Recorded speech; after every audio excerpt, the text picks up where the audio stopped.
வணக்கம். இது வன்லங்காவின் இன்றைய முக்கிய செய்திகள். முதலில் தலைப்புச் செய்திகள்.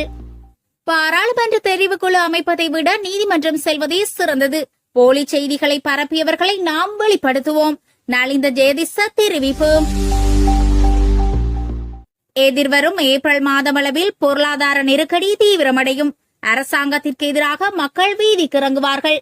விமல் வீரவன்ச தெரிவிப்பு. குறை நிரப்பு பிரேரணையை நிறைவேற்றிக் கொள்ள விசேட பாராளுமன்ற அமர்வுகள். இவ்வருடத்தில் கடந்த 9 மாதங்களில் 600க்கும் மேற்பட்ட புதிய HIV தொற்றாளர்கள் அடையாளம்.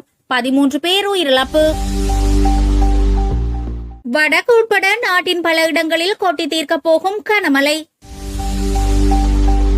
பிரான்சின் புதிய குடியுரிமை சட்டம். புலம்பெயர்ந்தோருக்கு கடும் சிக்கல். கட்டுநாயக்காவில் இருந்து புறப்பட்ட விமானம் அவசரமாக தரையிறக்கம். பாதிக்கப்பட்டோருக்கான 25,000 ரூபாய் கொடுப்பனவு. மயானத்தில் மறைத்து வைக்கப்பட்டிருந்த ஆயுதங்கள் மீட்பு. அரிசி விற்பனையில் மோசடி. வர்த்தகருக்கு விதிக்கப்பட்ட அபராதம். எமக்கான வாழ்வாதாரத்தினை பெற்றுத் தாருங்கள். நெடுந்தீவு கடற்தொழிலாளர்கள் கோரிக்கை. இனி விரிவான செய்திகள். பாராளுமன்ற தெரிவுக்குழு அமைப்பதை விட நீதிமன்றம் செல்வதே சிறந்தது. போலி செய்திகளை பரப்பியவர்களை நாம் வெளிப்படுத்துவோம். நலிந்த ஜெயசிங்க